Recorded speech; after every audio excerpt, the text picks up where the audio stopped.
Hello friends, welcome to AC Sagar यानी Aditya English classes Sagar. This is A K Upadhyay. आज आपको बताने जा रहा हूं इंटेरोगेटिव एडजेक्टिव के बारे में। दोस्तों, एडजेक्टिव पर वीडियो है। ऐसे एडजेक्टिव पर हमने 5 सेगमेंट में 5 क्लासेस कंप्लीट की हैं। आपने हमारे पहले के वीडियोस में देखा, डिस्क्रिप्टिव एडजेक्टिव बताया था, फिर इसके बाद एडजेक्टिव ऑफ क्वांटिटी बताया था। 3rd नंबर पर हमने आपको न्यूमरल एडजेक्टिव के बारे में बताया था। न्यूमरल एडजेक्टिव यानी एडजेक्टिव ऑफ नंबर। इसके बाद डेमोन्स्ट्रेटिव एडजेक्टिव बताया था। डेमोन्स्ट्रेटिव के बाद पजेसिव एडजेक्टिव, और ये 6th नंबर पर हमारा इंटेरोगेटिव एडजेक्टिव है। बहुत इंपॉर्टेंट होता है, बाकी सारे एडजेक्टिव की तरह ये एडजेक्टिव भी। इस एडजेक्टिव में आपको बताना चाहता हूं व्हाट, विच और हुज के बारे में। आपने इन तीनों वर्ड्स को, व्हाट, विच और हुज को रिलेटिव प्रोनाउन में पढ़ा है, इंटेरोगेटिव प्रोनाउन में पढ़ा है, और जब बीइंग टाइप सेंटेंस बनवाए थे, ओनिंग टाइप सेंटेंस पर काम किया था, तो आपने क्वेश्चन बनाने के लिए भी इन वर्ड का यूज किया था। उस समय पर ये तीनों वर्ड इंटेरोगेटिव प्रोनाउन का काम करते थे। आज ये तीनों वर्ड इंटेरोगेटिव एडजेक्टिव का काम करेंगे। आपको तो मालूम ही है, मैंने एडजेक्टिव में आपको बता दिया है कि एडजेक्टिव वो वर्ड्स होते हैं जो नाउन के पहले आकर के उसके मीनिंग में कुछ अतिरिक्त मतलब जोड़ देते हैं, अर्थ जोड़ देते हैं। उन्हें हम एडजेक्टिव कहते हैं, या जो नाउन की विशेषता बतला देते हैं उनको एडजेक्टिव कहते हैं। जैसे मैंने कहा व्हाट प्राइस, व्हाट के बाद क्या लगा दिया? Price. What price is of this new mobile. What price, what के बाद प्राइस आया ना, तो प्राइस को हमने कहां पर रख दिया? व्हाट के साथ। तो व्हाट ने क्या किया? प्राइस की विशेषता बतला दी या उसके मतलब में अतिरिक्त जोड़ दिया। क्या के साथ कीमत लग गया, क्या कीमत है। What price is of this new mobile, इस नए मोबाइल की। और जब आप इसको प्रोनाउन की तरह यूज करते हो तो कैसे यूज करते हो? What is the price of this new mobile. इस नए मोबाइल की कीमत क्या है? क्या के बाद है आ गया, वो आ गई। तो उस क्या ने कैसे काम किया? एक प्रोनाउन की तरह काम किया। और जब व्हाट के साथ प्राइस को रख दिया था, नाउन को रख दिया था, तो फिर व्हाट ने कैसे काम किया था? एडजेक्टिव की तरह काम किया था। दोस्तों, इंटेरोगेटिव एडजेक्टिव समझने के लिए कॉम्पेरेटिवली स्टडी करना पड़ेगी। कैसी कॉम्पेरेटिव स्टडी करना पड़ेगी? आपको एडजेक्टिव के साथ साथ बार बार प्रोनाउन का याद करवाना पड़ेगा मुझे, तभी आपको ध्यान रहेगा। अच्छा, ये एक सेंटेंस में प्रोनाउन का काम करता है तो दूसरे सेंटेंस में ये एडजेक्टिव का काम करता है। बात वही कह रहा हूं कि इस मोबाइल की कीमत क्या है, या इस मोबाइल की क्या कीमत है। इस तरह से मैंने आपको बताया व्हाट का यूज दोनों तरह से, प्रोनाउन की तरह भी और एडजेक्टिव की तरह भी। अब मैं आपको बताने जा रहा हूं हुज के बारे में। Whose shirt is blue. Whose shirt is blue.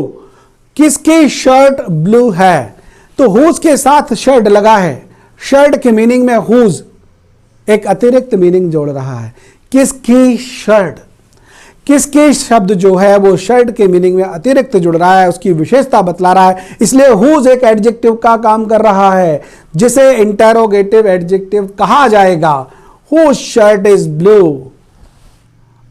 इसी सेंटेंस को दूसरी तरह से देख लेते हैं। Whose is blue shirt? Whose is blue shirt? तो whose के बाद इज आ रही है, वर्ब आ रही है। हुज कैसे काम कर रहा है, एक प्रोनाउन की तरह काम कर रहा है। यह फर्क है दोनों सेंटेंस का। एक जगह वो इंटरोगेटिव एडजेक्टिव बन जाता है हुज, तो दूसरी जगह वो इंटरोगेटिव प्रोनाउन बन जाता है। मैंने एक और आपको एग्जांपल देना चाहता हूं। Which business is easy. Which business is easy, तो विच ने क्या किया, बिजनेस की विशेषता बतला दी। कौन सा बिजनेस आसान है। इसको दूसरे ढंग से भी बोल सकते हैं। तो यहां पर विच कैसे काम कर रहा है, एडजेक्टिव की तरह काम कर रहा है, बिजनेस की विशेषता बतला रहा है। दूसरे ढंग से कैसे बोलेंगे, विच इज इजी बिजनेस, आसान बिजनेस कौन सा है, कौन से के साथ है लग रहा है, वर्ब लग रहा है, तो विच कैसे काम कर रहा है, एक एडवर्ब की एक प्रोनाउन की तरह काम कर रहा है। तो जो एग्जाम्पल मैंने आपको दिए उससे आपको समझ में आ गया होगा कि कब ये वर्ड एडजेक्टिव का काम करते हैं और कब प्रोनाउन का काम करते हैं। आप पूछते हैं प्राय दूसरे व्यक्ति से, what is your name, what's your name, what's your name बोलते हैं ना, तो व्हाट्स योर नेम, व्हाट के बाद इज आ रही ना, तो व्हाट कैसे काम कर रहा, प्रोनाउन की तरह। और what name is your, what name is your, आपका नाम, आपका के साथ नाम आ गया ना, व्हाट नेम इज योर, ऐसा भी बोल सकते हैं। उस कंडीशन में व्हाट कैसे काम करेगा, एडजेक्टिव की तरह। मेरी सैलरी क्या है, क्या है, what is my salary, what is my salary. तो व्हाट ने कैसे काम किया, एक प्रोनाउन की तरह। और मेरी क्या सैलरी है, what salary is mine, is mine not my, what salary is mine, मेरी सैलरी क्या है, ये ध्यान रखेंगे आप लोग। तो ये हमारे इंटरोगेटिव एडजेक्टिव पर एडजेक्टिव का पार्ट कंप्लीट हो जाता है। दोस्तों, मैंने आपको बताया था एडजेक्टिव ऑफ क्वांटिटी में और एडजेक्टिव ऑफ नंबर्स में या न्यूमरल एडजेक्टिव्स में कुछ वर्ड क्वांटिटी नंबर दोनों को शो करते हैं, डेफिनेट इंडेफिनेट दोनों तरह के नंबर को और क्वांटिटी को भी। उन वर्ड्स को डिटरमिनर्स के नाम से जाना जाता है। तो आप डिटरमिनर्स के नाम से इन सारे एडजेक्टिव्स को अलग से स्टडी करेंगे। आने वाले समय में जो वीडियोस आपको मिलने वाले हैं डिटरमिनर्स के नाम से, उनमें मैं इन सारे वर्ड्स को, सम को, एनी को, मैनी को, मच को, लॉट ऑफ को, लिटिल को, फ्यू को, इनफ को, सफिशिएंट को, ये सारे वर्ड्स पर मैं आपको अपने डिटरमिनर्स वाले वीडियो में बताने वाला हूं। उनमें भी आप देखेंगे कि ये सारे एडजेक्टिव्स जो हैं, जो मैंने अभी आपको बताए हैं, इन सब का यूज हम डिटरमिनर्स के नाम से करेंगे।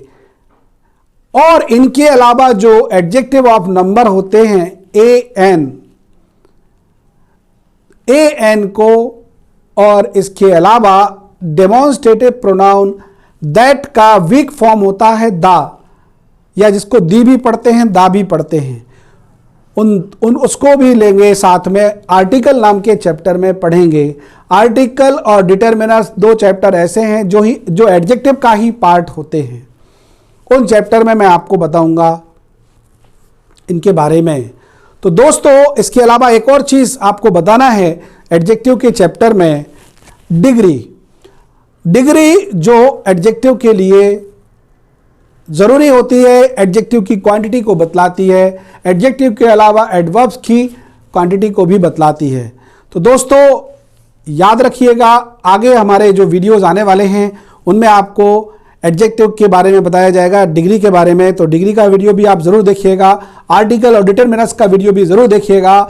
इन सारे चैप्टर से रिलेटेड बहुत सारे क्वेश्चंस कई तरह की प्रतियोगी परीक्षाओं में, कॉम्पिटिटिव एग्जाम्स में पूछे जाते हैं। साथ ही साथ दुनिया के सारे स्कूल्स कॉलेज के जितने भी एग्जाम्स होते हैं उनमें भी इन पर बेस्ड बहुत सारे ऑप्शनल क्वेश्चंस आते हैं। सो बी रेडी फॉर दैम।